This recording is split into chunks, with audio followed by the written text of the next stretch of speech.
How's it going, gang? This is another DZ Dunham movie review, and I know I'm late, but better late than never. We got Fantastic Four, okay?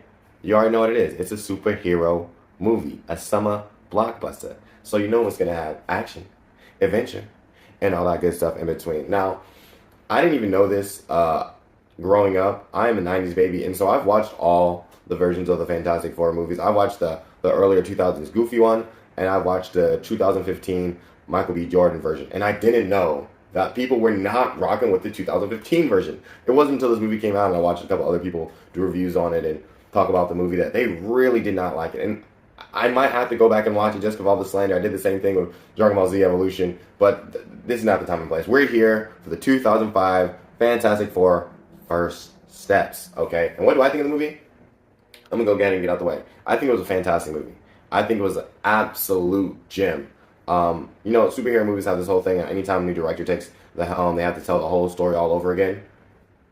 They said straight to the beans, straight to the potatoes, straight to the greens. We're skipping all the appetizers. They said you already know what happened. They went to the spaceship, got hit by the gamma rays, whatever, and now they're the Fantastic Four. They're the people who you love. They're the people who adore. They protect the city. What more could you want? So I'm glad now we're getting to the point where everyone knows these characters' IPs. We know who they are. You don't have to put us in Smallville, man. We know what's going on. So that was super good. I like how they skipped straight past all the story building and went straight to just the Fantastic Four being the Fantastic Four.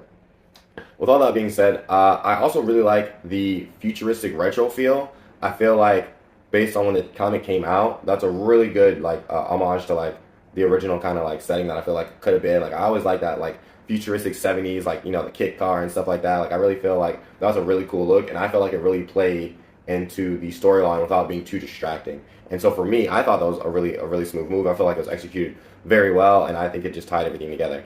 So moving forward, without spoiling too much, I feel like just if you're going off the trailers, you might not know a lot of stuff. But also, I'm kind of late, so I like how they made the Silver Surfer a girl.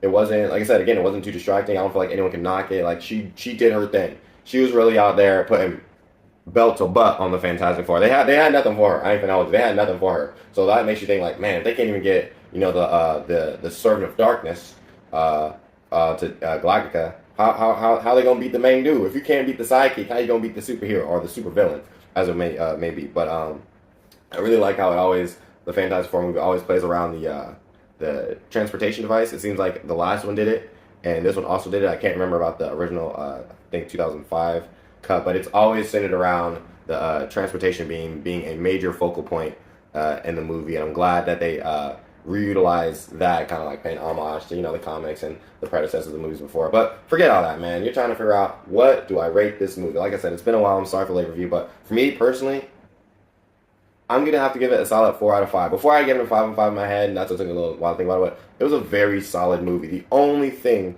that kind of makes me knock it down a little bit is kind of the lack of action. I want to say I guess you could say there were 3 fight scenes. You got kind of the quick little montage in the beginning, and then you have, the Silver Surfer versus the Fantastic Four, and then I guess you have Galactica versus the Fantastic Four. But the very first one was kind of it was they were kind of showing off the abilities, whatever, but it wasn't really, none of those fights really had anything to do with the rest of the movie. It's just kind of like I said, how they just kind of beat feet and kind of rushed right into it. So it's just kind of like a little quick little, showing off the characters, just in case you didn't know if this is your first time running the Fantastic Four IP. But very good movie. I would say it was a must watch. I personally liked it more than the Superman movie, but that's just because I just felt like you don't get to see the Fantastic Four a lot. It's something that people know about, but it's everyone knows Superman, and so it's kind of very hard for me to be less biased against a Superman movie, because I've seen it all. You know what I'm saying? I've seen all of the Superman IPs pretty much up until this point. So, but as far as the Fantastic Four, that's more of a very niche franchise, in my opinion. It's not something that everyone kind of goes to. But I'm glad that they finally got introduced to the universe. And as you know, Doom is coming around the corner, so that was just another way to get the ball rolling. So I'm mad geek. I'm mad geek. I can't wait to see what the franchise is going to do as a whole, and I'm glad that everything got roped into it. Again, this has been another DZ Dunham movie review. I'm going to just try to stay more on top of things. I've just been doing a couple things, got new plays, so I've just been kind of busy, but I'm going to be back at it. And as always, stay tuned and subscribe for more content. Thank you guys. Peace.